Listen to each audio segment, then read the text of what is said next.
যারা জুলুমের পক্ষে থাকে এদের শেষ চিহ্নগুলো আজও যা দেখে আসেন, এদের জায়গাগুলো আজকে পাবলিক টয়লেটে পরিণত হয়েছে, ঠিক কিনা? কোরআনের পক্ষে থাকেন, পাবলিক টয়লেট হবে না, বরঞ্চ পাবলিকের কাছে আপনার সম্মানকে আল্লাহ বাড়িয়ে দিবে, ঠিক কিনা? আবু জাহেল উতবা সাহেবা চেয়েছিল বিশ্ব নবীজির সম্মানকে হরণ করতে, কিন্তু পেরেছিল? পারছেনি। সাময়িকভাবে যদিও কিছু সময় তারা শান্তিতে ছিল, চূড়ান্তভাবে আল্লাহ ইসলাম ও মুসলমানদের জয় দিয়েছে।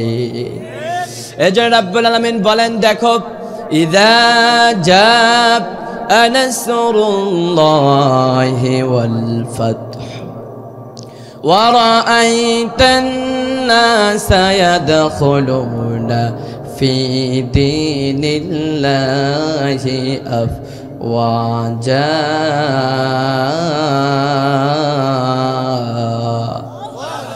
রাব্বুল আলামিন বলেন, ইযা জাআ নাসরুল্লাহ, ও আমার বান্দারা, তোমরা দেখবা যখন আল্লাহর সাহায্য আসমান থেকে নাজিল হয়ে যাবে, আল্লাহর পক্ষ থেকে তোমাদের উপরে যখন তার পক্ষ থেকে সাহায্য আল্লাহ পাঠাবে, ইযা জাআ নাসরুল্লাহি ওয়াল ফাতহু, তখন তোমরা দেখবা, ওয়া রাআইতান নাস, মানুষদের দিকে তোমরা খেয়াল করে দেখবা, মানুষরা দলে দলে ইসলামের ভিতরে তারা প্রবেশ করতে থাকবে। সুবহানাল্লাহ বলেন। আর যাই হোক, বাংলার তাওহীদি জনতা, আপনাদের কাছে একটা প্রশ্ন করি, যারা ইসলামপন্থী দল, আগে যারা নির্যাতিত ছিল, এখন এই দলের বিজয়টা বাড়ছে না কমছে? কমছে।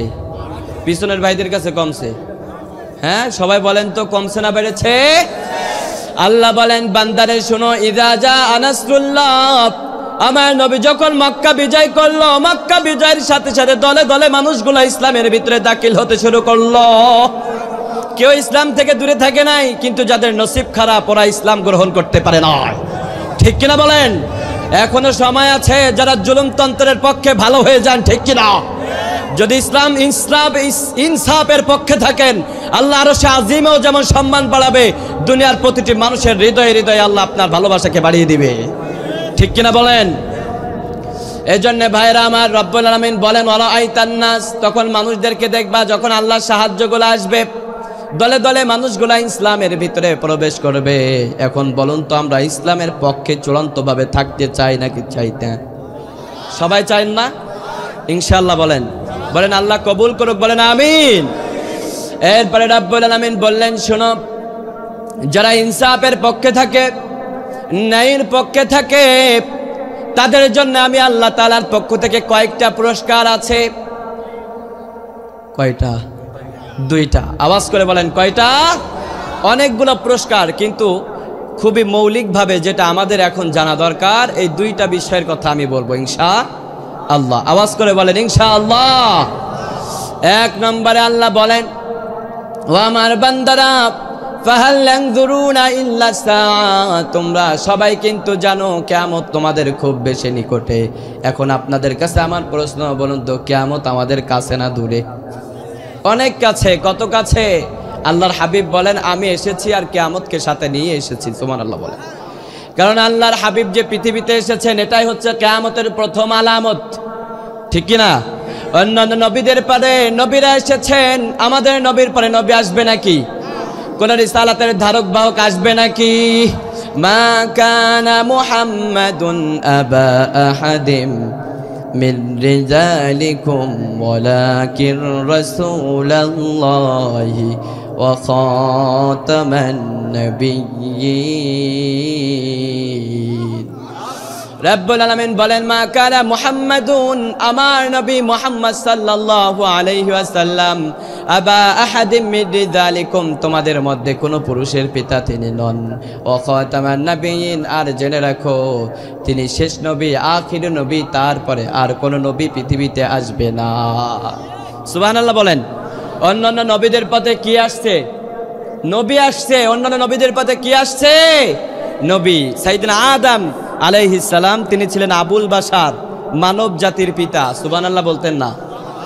আর সাইয়েদনা আদম আলাইহিস সালামের পরে আল্লাহ দ্বিতীয় মানব জাতির পিতাকে পাঠিয়েছিলেন, যাকে বলা হয় আবুল বাশার আস-সানি, যিনি মানব জাতির দ্বিতীয় পিতা ছিলেন। তার নাম কি?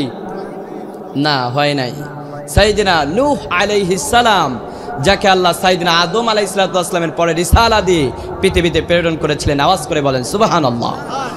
সাইয়েদনা আদমের পরে পাঠিয়েছেন নূহকে। কে পাঠিয়েছে? আবার নূহ নবীর পরে আরো একজন নবীকে পাঠাইছে। যিনি পাঠাইছে তিনি কে? আবার মুসা আলাইহিস সালাতু ওয়াস সালাম এসেছেন। মুসা আলাইহিস সালাতু ওয়াস সালামের পরেও আল্লাহ নবীকে পাঠিয়েছেন। আমাদের নবীর আগে সাইয়েদনা ঈসা আলাইহিস সালাতু ওয়াস সালামকে পাঠিয়েছিলেন। ঈসা আলাইহিস সালাতু ওয়াস সালামের পরে নবী হিসেবে রব্বুল আলামিন সাইয়েদনা মুহাম্মদ সাল্লাল্লাহু আলাইহি ওয়াসাল্লামকে প্রেরণ করলেন। আমাদের নবী যে চলে গেছেন, তারপরে আর কোন নবী আসবে নাকি?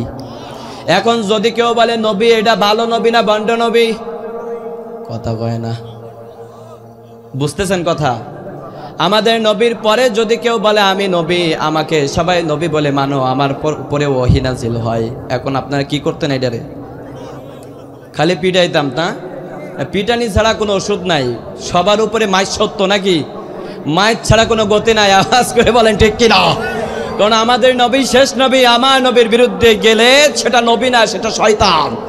ঠিক কিনা বলেন? বুঝতে নেবেন ওইটা আর ভালো না, ওইটার ভিতরে শয়তান ভয় করেছে। ঠিক কিনা বলেন? এই যে রব্বুল আলামিন বলেন আমার নবীর পরে কোনো নবী আসবে না। আমার নবীর পরে যেই জিনিসটা হবে সেটা হচ্ছে কিয়ামত। ফাহাল ইয়ানজুরুনা ইল্লা সাআ। এজন্য আমি আল্লাহ তোমাদেরকে বলে দিলাম, জেনে রাখো কিয়ামত তোমাদের খুব বেশি নিকটে। সুবহানাল্লাহ বলেন। ভুলে গেছেন মনে হয়। প্রথম আয়াত আমি এটাই বলেছিলাম, ফাহাল ইয়ানজুরুনা ইল্লা সাআ। ভাইরা আমার, কিয়ামত খুব নিকটে। আর কিয়ামতের দিন অনেক আনন্দ হইব, ফুর্তি হইব, ডিজে পার্টি হইব। হ্যাঁ, এলাকার বড় বড় মাঠগুলাতে বিশাল প্যান্ডেল করে ডিজে পার্টি, বন্ধু আসিস, আগামীকাল দাওয়াত রইল, ড্যান্স করতে হইব শুধু। কিয়ামতের দিন ড্যান্স করা যাবে না, কোনো কিছু করতে পারবেন না। সেদিন ভয়ঙ্কর হয়ে যাবে সবকিছু। ঠিক কিনা বলেন? সেদিন আসমানের অবস্থা খারাপ হয়ে যাবে, জমিনের অবস্থাটা খারাপ হয়ে যাবে। ছোট্ট ছোট্ট বাচ্চাগুলা সেদিন বৃদ্ধে পরিণত হয়ে যাবে। আল্লাহ রাব্বুল আলামিন বলেন, ইয়াউমা ইয়াফিরুল মারউ মিন আখিহি।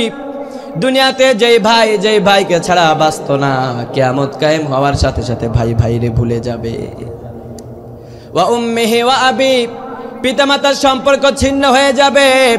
আল্লাহ রাব্বুল আলামিন বলেন, দুনিয়াতে যারা ন্যায়ের পক্ষে ছিল, ইনসাফের পক্ষে ছিল, ভাইরা আমার, এবার আপনারা বলেন তো তাদের জন্য কয়টা পুরস্কার?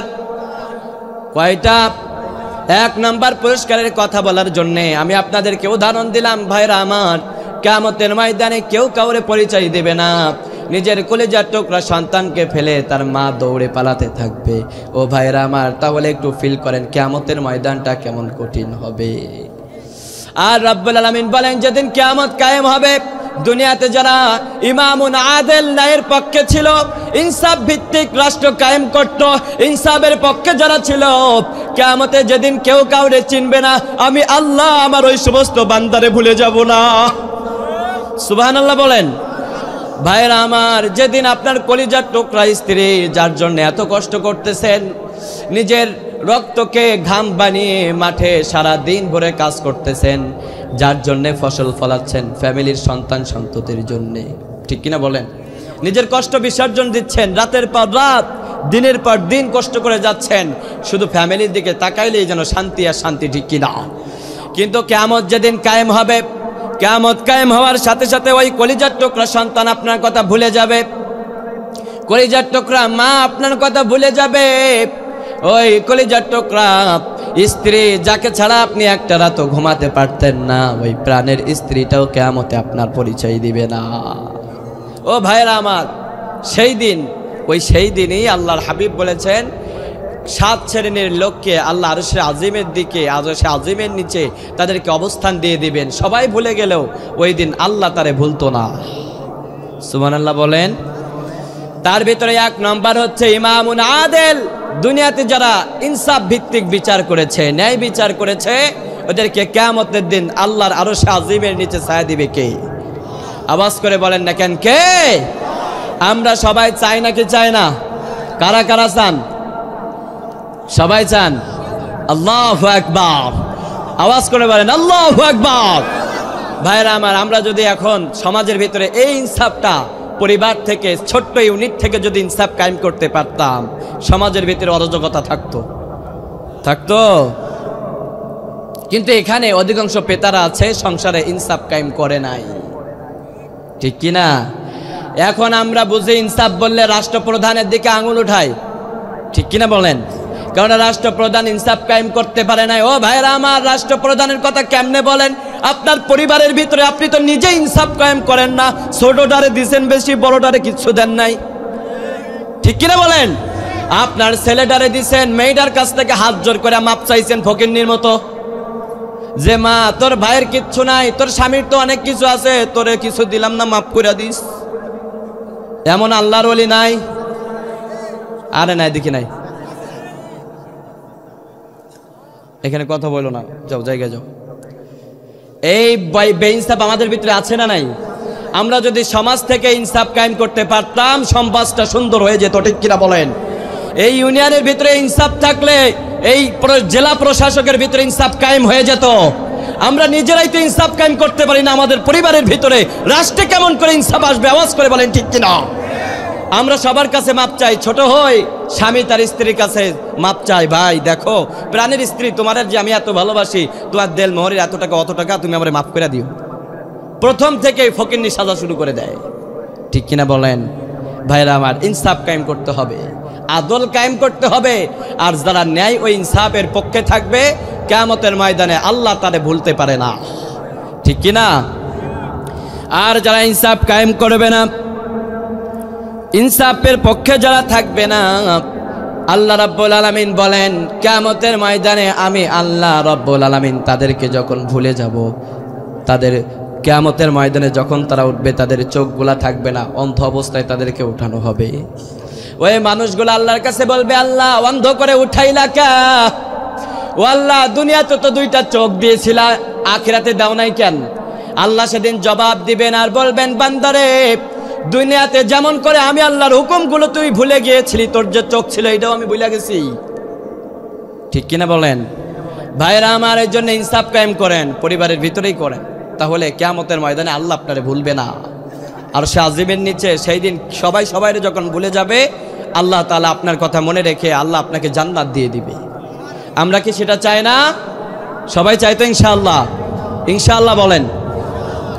এবার রব্বুল আলামিন বলেন, শোনো, এক নম্বর পুরস্কার তো শুনলাম, যারা ন্যায় ও ইনসাফের পক্ষে থাকবে আমি রব্বুল আলামিন তাদেরকে তো এমন এমন পুরস্কার দিব, কিয়ামতের দিন সবাই যদি ভুলেও যায় ইমামুন আদেলের কথা আমার হাবিব যে বলেছে, এজন্য কিয়ামতের ময়দানে সবাই ভুলে গেল, আমি আল্লাহ আমার ওই সমস্ত বান্দাদেরকে বলবো না। এরপরে রব্বুল আলামিন বলেন তার হাবিবের দ্বারা, আল্লাহর হাবিব বলেন, আর যারা ইনসাফ কায়েম করবে, ইনসাফ কায়েমটা করার পদ্ধতি বা প্রসেস হচ্ছে আল্লাহর হাবিব যেমন করে সমাজের ভিতরে ইনসাফ কায়েম করেছেন, তেমন করে ইনসাফ কায়েম করার দরকার আছে না নাই? আল্লাহর হাবিব সাল্লাল্লাহু আলাইহি ওয়াসাল্লাম সমাজের ভিতরে তিনি যেমন করে ইনসাফ প্রতিষ্ঠা করেছেন, ভাইরা আমার, আমরা তেমন ছাড়া অন্য কোনো উপায়ে যদি ইনসাফ কায়েম করতে চাই তা কি হবে না। তার মানে আল্লাহর হাবিব যেভাবে ডিরেকশন দিয়েছে, কোরআন আপনাকে যা যা বলেছে তা আপনাকে সমাজে প্রতিষ্ঠা করতে হবে, ঠিক কিনা বলেন? আর যারা কোরআনের দিক নির্দেশনার দ্বারা সমাজ পরিচালনা করতে চায় না, বুঝবেন ওদের ভিতরে ঘাবলা আছে, ঠিক কিনা বলেন?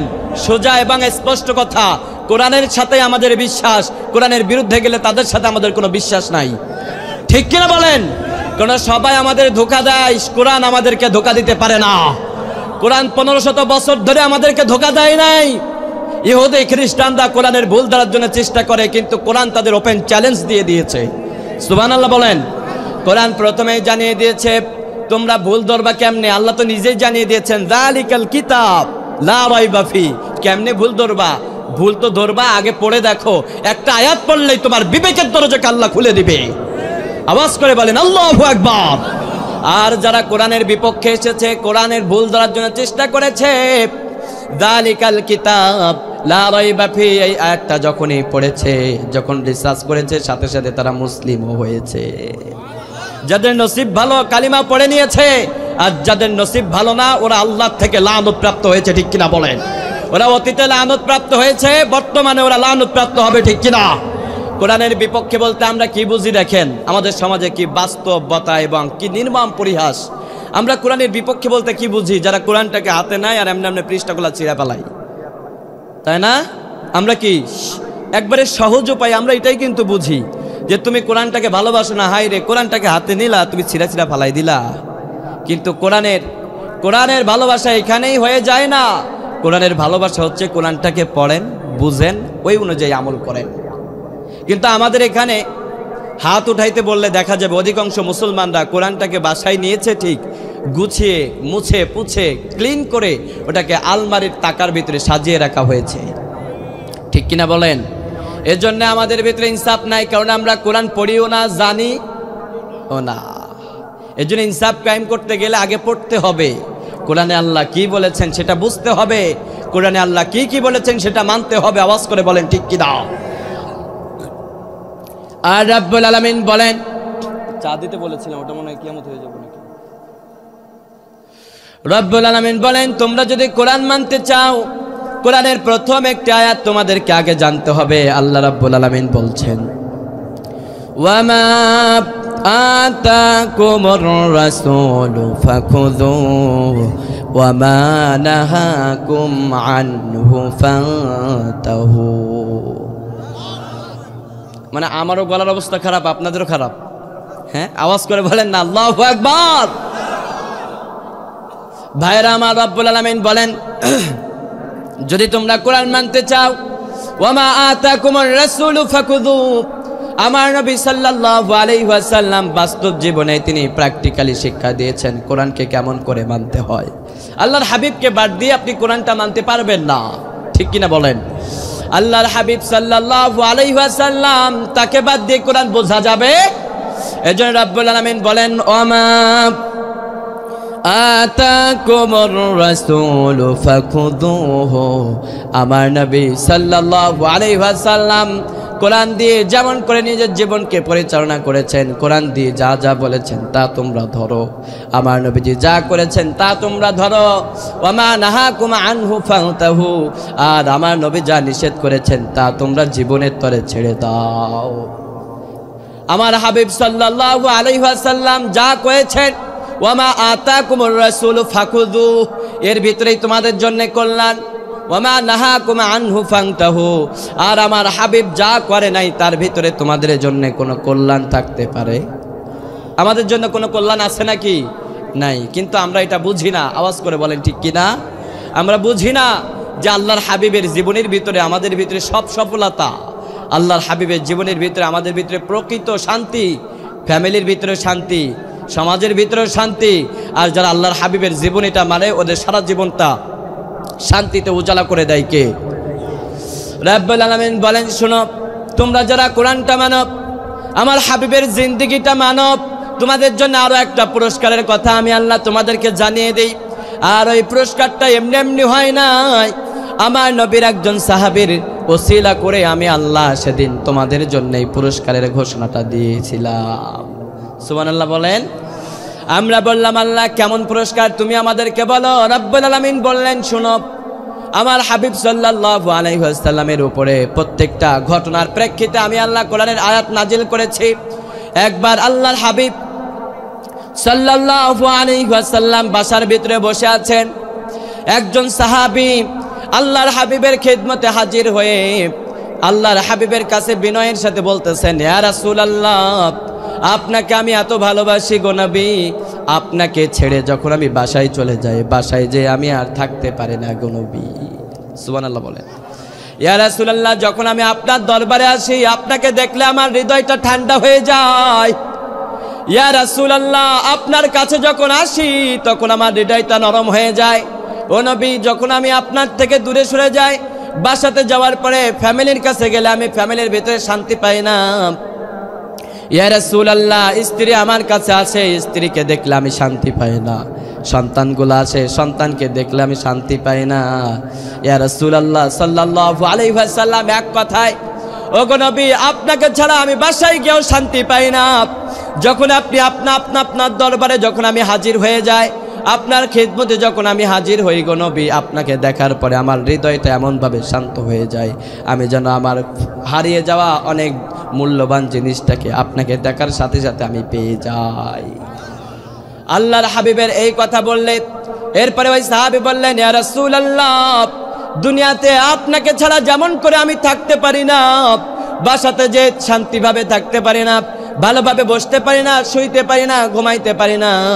যখন এই চোখটা বন্ধ করে গো নবী আপনার চেহারাটা আমার সামনে ভেসে ওঠে, সুবহানাল্লাহ বলেন। ও নবী, দুনিয়াতে আপনার ভালোবাসায় এত পাগল পারা হলাম, কিয়ামতের ময়দানে রব্বুল আলামিন তিনি যদি আমাকে জান্নাতেও দিয়ে দেয়, জান্নাতে যাওয়ার পরে ওই জান্নাতের মধ্যে যদি আপনি নবীকে না পাই, ও নবী জান্নাতের ভিতরে আমি কেমন করে আপনাকে ছাড়া দিন কাটাবো? সুবহানাল্লাহ বলেন। ওই সাহাবীটার প্রশ্নের জবাব শুনে আল্লাহর হাবিব কিছু বললেন না। আল্লাহর হাবিব সাল্লাল্লাহু আলাইহি ওয়াসাল্লাম চুপটি করে ওই সাহাবীর কথাগুলো শুনতেছেন। এরপরে এক পর্যায়ে যে সাহাবীটা কান্না করতে শুরু করে দিলেন আর বলতেছে, ইয়া রাসূলুল্লাহ, দুনিয়াতে আপনাকে ছাড়া যদি আমি থাকতে না পারি, জান্নাত যদি আল্লাহ দিয়েও দেয় গো নবী, জান্নাতে আমি কেমন করে থাকবো আপনি আমাকে বলেন। আল্লাহর হাবিব কিচ্ছু বলে না, কারণ আল্লাহর হাবিব তো মন করা কোনো কথা বলতেন না। তিনি যা বলতেন জানিয়ে দিতেন কে? আওয়াজ করে বলেন না কেন, কে? রব্বুল আলামিনের হাবিব চুপটি করে বসে আছেন। ওই সাহাবীটা কান্না করতে শুরু করে দিলেন। আল্লাহর হাবিব কিছু বললেন না। এরপরে আল্লাহর হাবিবের প্রতি আল্লাহ রাব্বুল আলামিন কোরআনের আয়াত নাজিল করে দিয়ে জানিয়ে দিলেন, ওয়ামাই ইউতি'আল্লাহা ওয়ার রাসূল ফাউলাইকা মা'আল্লাযীনা আন'আমাল্লাহু আলাইহিম মিনান নাবিয়্যিন।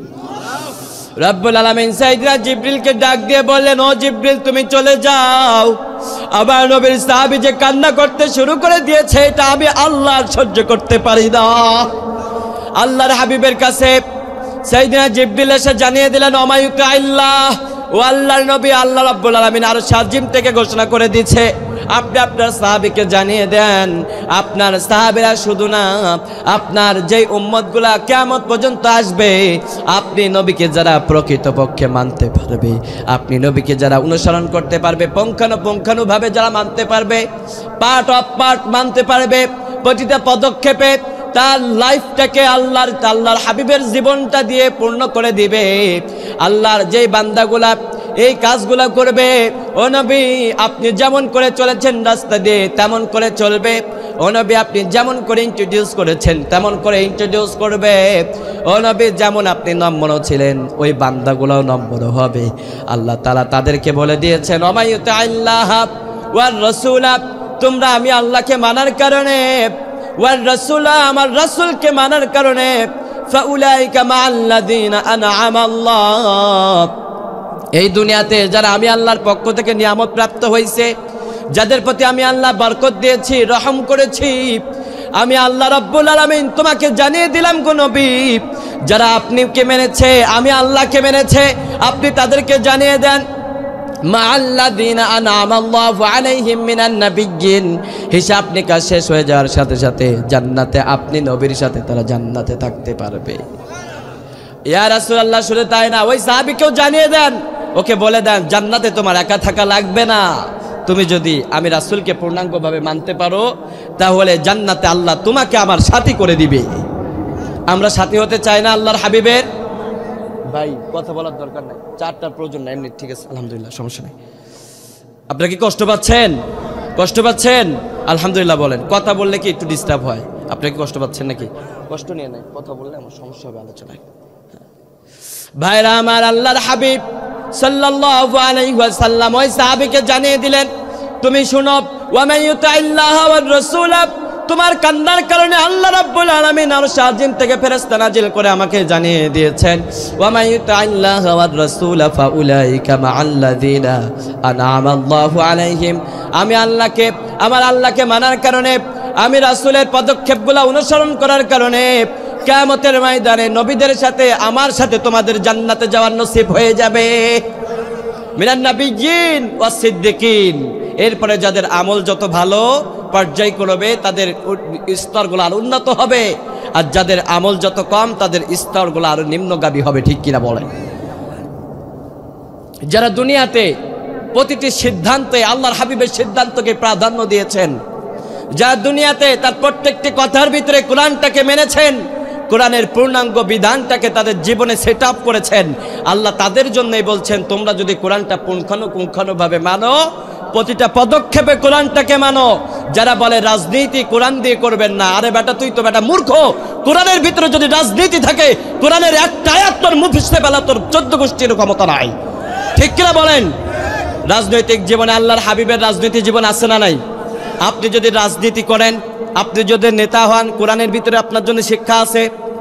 যেই পদক্ষেপ নেবেন না কেন, রাজনীতি, সাংস্কৃতিক নীতি, অর্থনীতি, যেই সেক্টরে আপনি দায়িত্ব পালন করেন না কেন, ওই সেক্টরে আল্লাহর হাবিবের জিন্দেগি আছে না নাই? উসওয়া আছে, আদর্শ আছে। আল্লাহর হাবিব এমন কিছু করেন নাই যা আমাদের করার প্রয়োজন হয় না। ঠিক কিনা বলেন? আমাদের যা প্রয়োজন আল্লাহর হাবিব তা করেছেন, আর আল্লাহর হাবিব তার পূর্ণাঙ্গ রূপ দিয়ে আমাদেরকে বুঝিয়েও দিয়েছেন। সুবহানাল্লাহ বলেন। ও ভাইরা আমার, এর জন্য রব্বুল আলামিন বললেন তোমরা যদি পুঙ্খানুপুঙ্খানুভাবে মানব, প্রত্যেকটা পদক্ষেপে মানব, ওয়াসিদ্দিকিন, প্রথমে তোমরা নবীদের সাথে জান্নাতে থাকবা। এরপরে দুনিয়াতে যারা সত্যবাদী ছিল, সিদ্দিক যারা ছিল, তোমাদের আমলের কারণে, নেক আমলের কারণে, আল্লাহ এবং তার রাসূলকে মানার কারণে জান্নাত ওই সত্যবাদীদের সঙ্গে তোমাদের হয়ে যাবে স্থান। সুবহানাল্লাহ বলেন। এরপরে আপনার আমল যদি আরেকটু দুর্বল হয়, আপনি যদি আরেকটু নিম্নগামী আমলদার হন, তাহলে আপনার স্থানটা আবার সিদ্দিকিন, আবার শুহাদা। দুনিয়াতে যারা যুদ্ধ করতে করতে শত্রুকে আক্রমণ করে জাহান্নামে পাঠাতে পাঠাতে নিজেও শহীদ হয়ে গেছে, তুমি শুধুমাত্র আল্লাহ এবং তার রাসূলের জীবনীটা অনুসরণ করার কারণে ওয়া শুহাদা, শহীদদের সাথে আল্লাহ তোমাদেরকে একই কাতারে জান্নাতে রেখে দিবে। ওয়াসালিহিন, এর পর্যায়ে যে নিম্নগামী হয়ে আল্লাহর হাবিব বলেছেন, শুনে রাখো, এর পর্যায়ে যে নিচে যে যাদের স্থান যত নিচু, অর্থাৎ আমল যদি আরেকটু কম হয়, ওয়াসুহাদা ওয়াসালিহিন, দুনিয়াতে যারা ন্যায়পরায়ণ ছিল আল্লাহ তাদের সাথে তোমাদের জান্নাত নসিব করে দিবে। সুবহানাল্লাহ আসতে বলেন। ভাইরা আমার, একটু কথা বেশি হয়ে যাচ্ছে, ভাই মেহরবানি করে চুপ থাকেন, এখানে কথা বলেন না, কষ্ট নিয়েন না মনে। কথা বললে আলোচনা করা যায় না, এটা আপনি প্রধান বক্তা হোক, আমি হোক, কথা বললে আলোচনা হয় না। মেহরবানি করে আমি মাপ চাচ্ছি, কথা বলেন না। কানে আওয়াজ আসলে আলোচনা করা যায় না, এটা আমার জন্য খুব ডিসকাস হয়ে যাচ্ছে। আপনি কষ্ট পাচ্ছেন? আল্লাহ ক্ষমা করুক, বলেন আমিন। আওয়াজ করে বলেন আমিন। একবার এই সাইড থেকে কথা বলে, একবার অন্য সাইড থেকে কথা বলে, একজনকে নিষেধ করি তো আর এক দিক থেকে শুরু হয়ে যায়। তা আমি এখানে থামাবো না, কথা বলবো, আল্লাহ ভালো জানে। আল্লাহ আমাদের সবাইকে কবুল করুক, বলেন আমিন। যারা বলছে আমার ভাইরা মনে হয় বুঝে নাই, আল্লাহ তাদেরকে সঠিক সমঝ দান করুক, বলেন আমিন। যেই বক্তা আলোচনা করুক, কথা বললে ডিস্টার্ব হয়ে যাবে। আপনি কথা বলতেছেন না, কিন্তু বাইরের থেকে এসে আপনার সাথে কথা বলা শুরু করে, এগুলো করা যাবে না। না চাট এখন প্লেস নাই। যাই হোক, আলহামদুলিল্লাহ বলেন, একটু আলহামদুলিল্লাহ বলেন না। আপনারা হচ্ছে বক্তার শক্তি, আপনারা যদি অ্যাক্টিভ থাকেন আলোচনা করতে কোনো প্রকার স্লিপ অফ টান হবে না। ইনশাআল্লাহ বলেন, আওয়াজ করে বলেন ইনশাআল্লাহ। আলোচনা শুনতে কি ভালো লাগে? চলতো না থামতো? চলবো। কতক্ষণ? সারা রাত না? আরো মেহমান আছে, ওনারা বলবে ইনশাআল্লাহ। আমি আর একটু বলে শেষ করে দেব ইনশাআল্লাহ। আওয়াজ করে বলেন ইনশাআল্লাহ। আপনাদের প্রথম মেহমান চলে আসছে? আচ্ছা, উনি আসলে আমাকে বলে দিবেন ইনশাআল্লাহ, ঠিক আছে? এরপরে রব্বুল আলামিন বললেন, শোনো, তোমরা যদি আমার হাবিবের জিন্দেগিটা অনুসরণ করতে চাও, এমনি তো জান্নাত পাওয়া যাবে না। যাবে নাকি? জান্নাত আপনি চাইলেই হয়ে যাবে না। জান্নাতের জন্য আপনাকে দুনিয়াতে কাজ করে যেতে হবে, ঠিক কিনা বলেন? দুনিয়াতে আপনি যেমন করে কারো আন্ডারে চাকরি করলে, পূর্ণাঙ্গভাবে দায়িত্ব পালন না করলে যেমন করে আপনার বেতন পান না, আল্লাহ যে বিধানগুলা দিয়েছেন পূর্ণাঙ্গভাবে না মানলে দুনিয়া থেকে বিদায় হওয়ার পরে জান্নাতও পাওয়া যাবে না।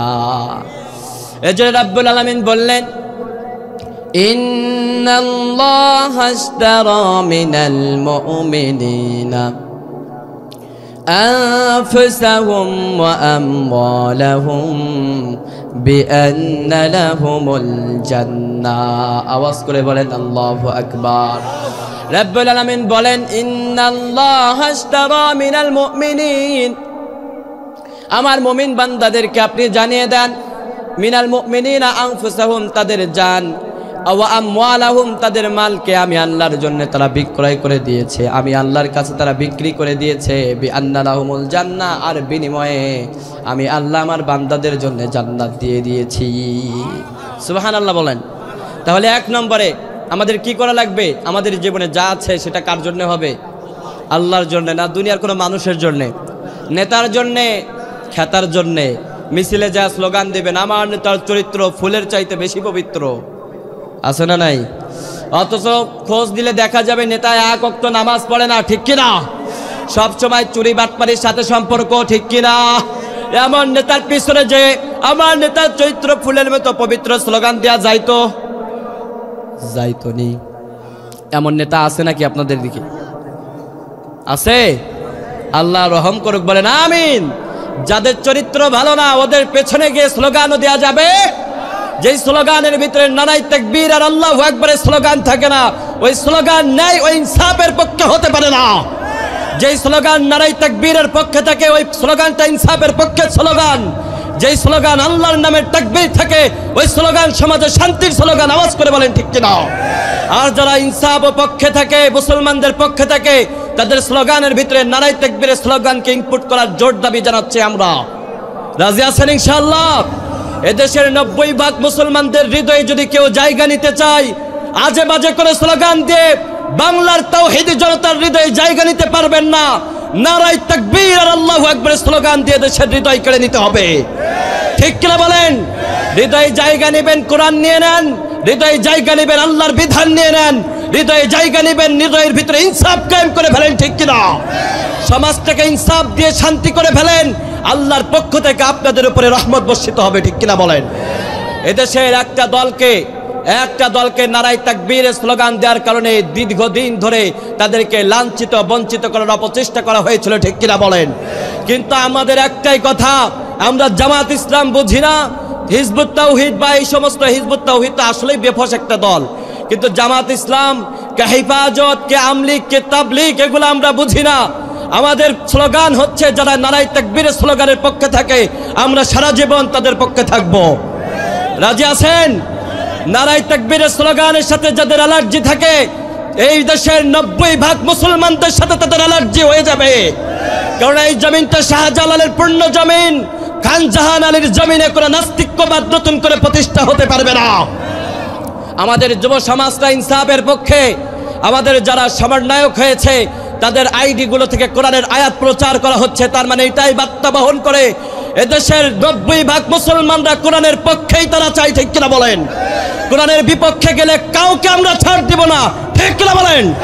প্রয়োজনে আবারও যুদ্ধ করব এই মাতৃভূমিকে রক্ষায়, ইনসাফ প্রতিষ্ঠায়, আল্লাহর দ্বীনের জন্য, মানুষের কল্যাণ কামিতার জন্য, আমরা আদর্শকে প্রতিষ্ঠার জন্য আবারও যুদ্ধ করব। কোন অন্যায়ের বিপক্ষে যে অন্যায়ের পক্ষে যে তাদের সাথে আমরা থাকবো না। কারা কারা রাজি আছো দুই হাত তুলে আল্লাহরে দেখিয়ে দাও। নারায়ে তাকবীর, আল কোরআনের আলো, আল হাদিসের আলো, নারায়ে তাকবীর। ন্যায় ও ইনসাফের পক্ষে আমাদের স্লোগান আছে না নাই? তাফসীর মাহফিলগুলো হচ্ছে সমাজকে পরিবর্তনের জন্য। আমরা সমাজকে পরিবর্তন করতে চাই, আওয়াজ করে বলেন ঠিক কিনা? যারা সমাজকে চেঞ্জ করতে পারে না, সমাজকে যারা চেঞ্জ করতে চায় না, এরা সমাজের কল্যাণকামিতা হতে পারে না। এরা কিসের নেতা কিসের খ্যাতা, ওদের পেছনে আমরা থাকবো না, ঠিক কিনা বলেন? আমাদের সব স্লোগানের ভিতরে আল্লাহ এবং তার রাসূলের আদর্শ থাকার দরকার আছে না নাই? আওয়াজ করে বলেন না কেন, আছে না নাই? আজকের থেকে সেটা ইনপুট করবেন, জাস্টিফাই করবেন, ভেরিফাই করে তার পিছনে যা স্লোগান দিবেন। রাজি আছেন? আমাদের স্লোগান হবে একটাই স্লোগান, নারায়ে তাকবীর লিল্লাহি। আওয়াজ করে বলেন লিল্লাহি তাকবীর।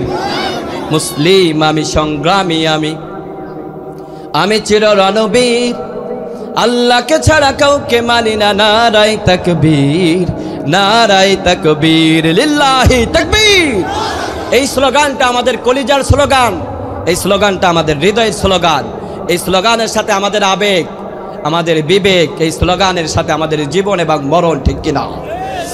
এই জন্য রাব্বুল আলামিন বলছেন, যারা তাদের জীবনকে তাদের মালকে আমি আল্লাহর জন্য কোরবান করেছে, ইন্নাল্লাহা আশতারা মিনাল মুমিনিন, নিশ্চয়ই তারা মুমিন। সুবহানাল্লাহ বলেন।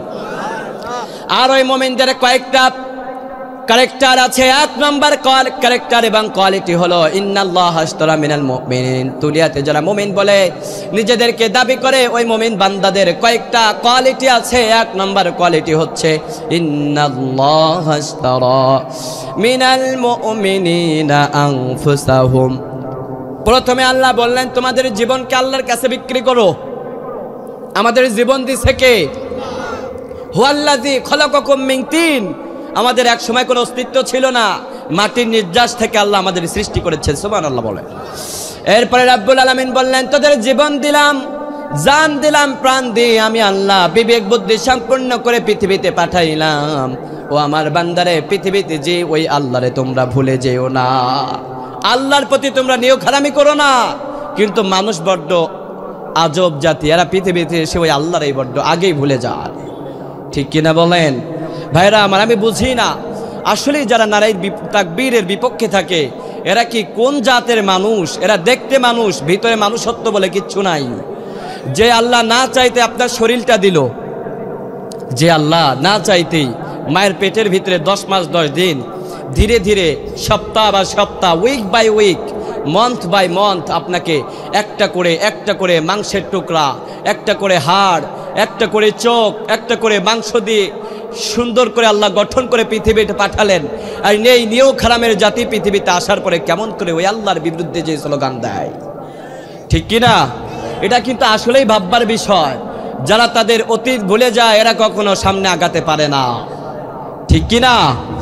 এই জন্য রাব্বুল আলামিন আমাদেরকে ডাক দিয়ে বলছেন কাইফা তাকফুরুনা বিল্লাহি ওয়া কুনতুম আমওয়াতান ফাআহইয়াকুম সুম্মা ইউমীতুকুম সুম্মা ইহয়ীকুম সুম্মা ইলাইহি তুরজাউন। রাব্বুল আলামিন বলেন কাইফা তাকফুরুনা বিল্লাহ, আমার ওই বান্দাগুলা কেমন করে আমি আল্লাহরে ভুলে যাই। আল্লাহ কি মায়াবী কণ্ঠে আমাদেরকে ডাক দিয়েছেন। দেখেন আল্লাহ বলছেন তোদেরকে আমি আল্লাহ সৃষ্টি করলাম। ওয়ামা খালাকুতুল জিন্না ওয়াল ইনসা ইল্লা লিয়াবুদুন। আল্লাহ বলছেন তোদেরকে আমি আল্লাহ বানাইলাম, সৃষ্টি করলাম আমি আল্লাহ। কাইফা তাকফুরুনা বিল্লাহ, কিন্তু দুনিয়াতে আসার পরে কাইফা কেমন করে তাকফুরুনা বিল্লাহ, ওই আল্লাহকে দুনিয়াতে আসার পরে কেমন করে তোরা অস্বীকার করিস, কেমন করে ভুলে যান, কেমন করে ভুলে যান আপনার ওই কথা, যেই কথা 10 মাস 10 দিন আপনি যখন মায়ের পেটের ভিতরে ছিলেন আপনার নেতা কি আপনারে খাওয়াইতো? আপনার মা আপনারে খাওয়াইতো? আপনার বাবা আপনারে খাওয়াইতো? মায়ের পেট থেকে অনেক সন্তান দেখবেন চোখবিহীন অবস্থায়, চোখহীন অবস্থায় তারা জন্ম নেয়, উইদাউট হ্যান্ড, তাদের হাত থাকে না, কিন্তু মায়ের পেট থেকে জন্ম নিয়েছে, ঠিক কিনা? আমরা কতটা নিয়োগ হারাম দেখেন। না চাইতে আল্লাহ আমার আপনার হাত দিয়েছেন, সুন্দর 2টা চোখ দিয়েছে দেখার জন্যে, বিবেক দিয়েছে। এই আল্লাহ যখন আমাদেরকে পৃথিবীতে পাঠাইলেন আমরা কি নিয়োগ হারাম? পৃথিবীতে আসার পরে প্রথম স্লোগান এই বলি, নারায়ে তাকবীরের স্লোগান, জঙ্গিদের স্লোগান, আল্লাহু আকবারের স্লোগান, জামাত ইসলামের স্লোগান। এই কথা যারা বলে এরা মূর্খ ছাড়া আর কিচ্ছু হতে পারে না। এই কথা বললে জনগণের থেকে আপনারা সেপারেট হয়ে যাবেন, এই ভুল করবেন না, ঠিক কিনা বলেন? কি রাগ করতেছেন মনে হয়? আমি রাজনৈতিক বক্তব্য দিচ্ছি এবার। অনেকেই মনে মনে কিন্তু কষ্ট পাচ্ছেন যে হুজুর মনে হয় একটা দল কেন্দ্রিক বলতেছে। ভাই পায়ে হাত দিয়ে বলে যায় এই কথাগুলো আমার হৃদয় বিগলিত কথা, এগুলা না বললে নয়। কেননা সমাজ চেঞ্জ হয়েছে, জুলুমতন্ত্র নতুন করে আর কায়েমও হবে না। এই চিন্তা ভাবনা নতুন করে কেউ করে না, ঠিক কিনা বলেন? যুব সমাজ যদি 24 সালে গণ অভ্যুত্থান করে জালিমদেরকে নামাতে পারে, আপনি জালিম হইলে আপনারা নামাইতে তাদের একদিনও সময় লাগবে না, ঠিক কিনা বলেন? দীর্ঘ কয়েকটা বছর নির্যাতিত হয়েছেন। গতকাল আমার মাহফিল ছিল রাজশাহীতে, বিএনপির এক নেতা আমার পাশে বসেছিলেন। উনি আমার কাছে এসে কানে কানে বলতেছে, হুজুর আমি 12টা বছর 4 দেওয়ালের ভিতরে আমাকে বন্দি করে রাখা হয়েছিল, ঠিক কিনা বলেন? শুধু একটা দল না, প্রত্যেকটা দলই জালিমদের আমলে নির্যাতিত হয়েছে, ঠিক কিনা? অতীতকে ভুলে যাবেন না, আপনি জালিম হলে জনগণ আপনারও ছাড় দিবে না, ঠিক কিনা? এই জন্য যে কথা বলতেছিলাম, আল্লাহ বলেন আল্লাহরে ভুলে যাইও না। আল্লাহর জন্য তোমাদের জীবনটাকে কোরবান করো, আল্লাহর জন্য তোমাদের জানমালকে কোরবান করে দাও। এটা করার দরকার আছে না নাই? এরপরে আল্লাহর হাবিব সাল্লাল্লাহু আলাইহি ওয়াসাল্লাম একটা দোয়া আমাদেরকে শিক্ষা দিয়েছেন। আল্লাহর হাবিব বলেন, তোমরা যদি এমন করে তোমাদের জীবনের যা কিছু আছে সব কিছু যদি আল্লাহর জন্য করতে চাও, তোমরা সব সময় একটা আয়াত তেলাওয়াত করবা। কয়টা? একটা আয়াত তেলাওয়াত করো আর তোমরা বলো, কুল ইন্না সলাতি ওয়া নুসুকি ওয়া মাহইয়ায়া ওয়া মামাতি লিল্লাহি রাব্বিল আলামিন। আল্লাহু আকবার বলেন। রব্বুল আলামিন বলেন, কুল ইন্না সলাতি, তোমরা বলো আল্লাহ আমার সালাত। আমরা কি বলবো? ও আল্লাহ আমার সালাত, ওয়া নুসুকি আমার কুরবানি, ওয়া মাহইয়ায়া আমার জীবন, ওয়া মামাতি আমার মরণ, লিল্লাহি রাব্বিল আলামিন। ও আল্লাহ যা কিছু তুমি আমাদেরকে দিয়েছো সবটা আমরা তোমার জন্য দিয়ে দিলাম। আমাদের এই স্লোগান থাকতে হবে, আমাদের এই মতে আমাদেরকে জীবনটাকে প্রতিষ্ঠা করতে হবে, ঠিক কিনা বলেন? ওয়া নুসুকি আমাদেরকে কোরবান করতে হবে। কি কোরবান করবেন? শহীদ হয়ে যাবেন না, বিষয়টা এখানে সীমাবদ্ধ নয়। আপনি ত্যাগ করবেন, আল্লাহর জন্য ত্যাগ করবেন। কার জন্যে? আমরা যাই কিছু ত্যাগ করি না কেন, এটা যদি নিয়ত হয় আল্লাহর জন্যে, তাহলে আপনার আমল নামাটাকে সওয়াব দিয়ে ভর্তি করে দিবে কে? এই যে রাব্বুল আলামিন বলেন, তোমরা কিছু ত্যাগ করলে সেটা আল্লাহর জন্য করো, তোমরা কিছু দিলে সেটাও আল্লাহর জন্য দাও। ও ভাইরা আমার, আল্লাহ আমাদের সম্পদ দিয়েছে, ও আমওয়ালাহুম, আল্লাহ আমাদের সম্পদ দিয়েছে। সম্পদ যদি ব্যয় করতে হয় করব কার জন্যে? না নেতার জন্যে, খ্যাতার জন্যে, না গানের জন্য করা যাবে না। ও আমওয়ালাহুম, আমাদের স্লোগান তো একটাই, আল্লাহ আমাদের যা দিয়েছো সবটা আমরা তোমার জন্য দিয়ে দিলাম, ঠিক কি না? কারা কারা আল্লাহর জন্য দিচ্ছেন আজকে এই ময়দানে দেখা যাবে ইনশাআল্লাহ। আরো একটা আয়াত যদি আমি আপনাদেরকে শোনাই, আমার মনে হয় আপনাদের বুঝতে একটু অসুবিধা হবে না। ইনশাআল্লাহ বলেন, আওয়াজ করে বলেন ইনশাআল্লাহ।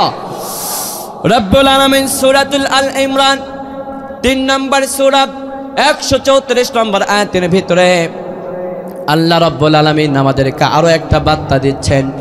রব্বুল আলামিন বলেন, আল্লাযীনা ইউনফিকুনা ফিস সাররা'i ওয়াদ-দাররা'i والكاذمين الغيظ والعافين عن الناس।